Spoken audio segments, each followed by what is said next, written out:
so long, you've been so tough. You've kept it up, you've kept me up.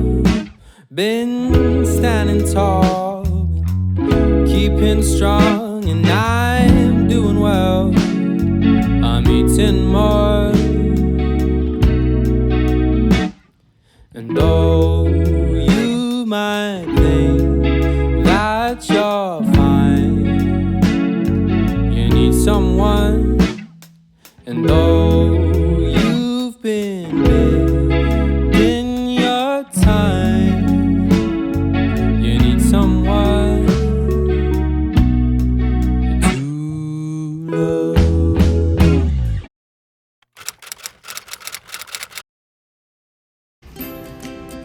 Hello. It's comfortable, isn't it? Yeah, it is. Hey, Shiloh.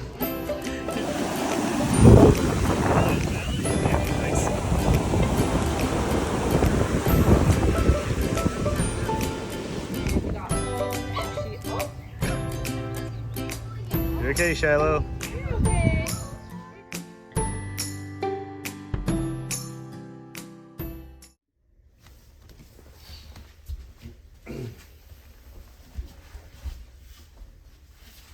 Hey guys, so we just finished week 17 and there's been let's see, it's been quite a change. So week 17 is a little over 4 months. There's some noticeable changes in his behavior, mannerisms, and appetite. One thing that we were noticing a lot was he wasn't eating all his meals or completing them. We had him at 4 meals a day, and now he probably eats like a equivalent of 2.5 to 3. So at first we were kind of concerned that there's something wrong with him, like he lost his appetite, and I don't know. I think he's just starting to grow up, or his digestive system starting to mature, because what the vet says and things that I've read online and to look out for is that to watch out if he's being super lethargic, or he's thrown up, or has diarrhea. And he actually honestly has none of that. He seems completely fine. His energy level is the same. His poop is just as frequent and solid and as large as ever.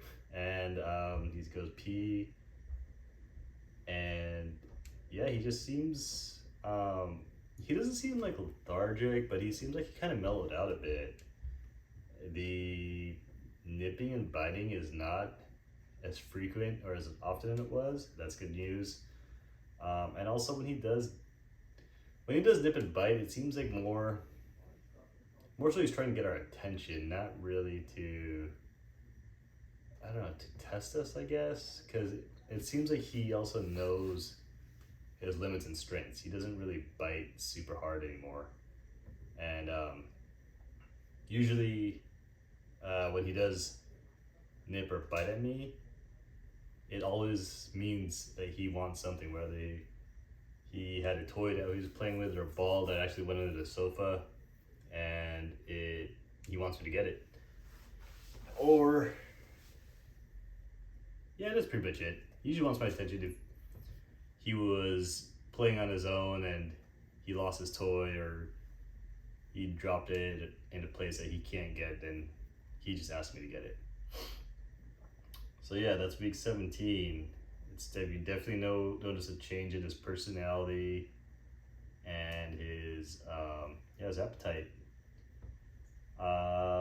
Updates. Oh, so we took him to the beach for the first time, and it was pretty successful. I thought he was gonna be scared. I thought he was just, right when the water touches him, he'll freak out and yelp or run away. But he did kind of not get startled, but when he got wet, he kind of veered away from the waves or the water, but he would go back into it, like no hesitation. So it was pretty cool. He was pretty fearless. One thing to note that with toy poodles, the sand does get stuck on their, I don't know, is it fur or hair? On their coat, whatever it's called. And one tip I read online that actually was really helpful, because when it gets stuck, you can't, when you get out of the beach, you do have you're probably gonna want to tend to, I guess, wash, bathe, or hose down your pup to get the sand off. But with a poodle's coat, a tip we read online that actually really helped was we let him dry out, and the sand just actually eventually fell off. Now I know that could be hard for,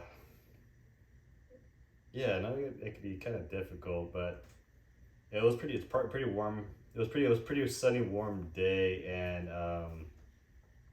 he just dried out relatively quick, and then the sand eventually just like fell off. And when he got home,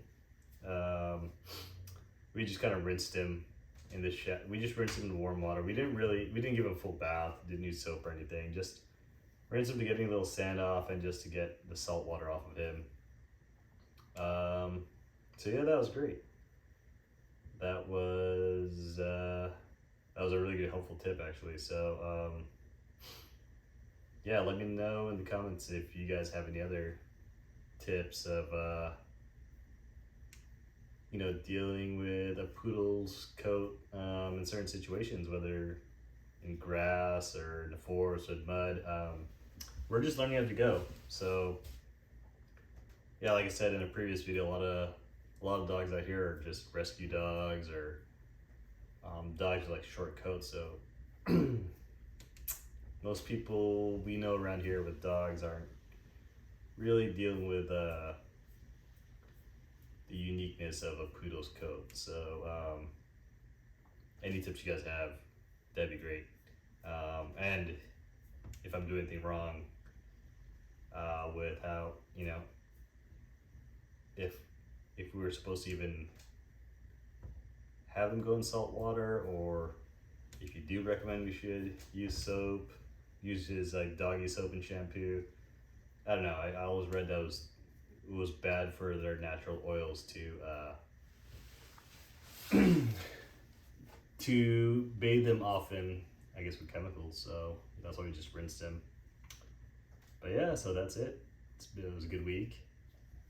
Nothing too crazy. It's actually good. So for these of you following along or thinking about getting a pup, it seems like over time, around this like 3.5, 4 month mark, they just kind of start settling down, and it gets easier. Honestly, it's getting easier every time. So yeah, this week I didn't have to put him in the pen as often for a time out or to have him rest. Like now he's just kind of starting to rest on his own just around our home, and it's not something I have to like enforce, if that makes sense. But yeah, anyways, that's week 17, and we'll update you guys again next time to see if there's any changes and how he progresses along as he gets older. So thanks for watching. See you guys next week.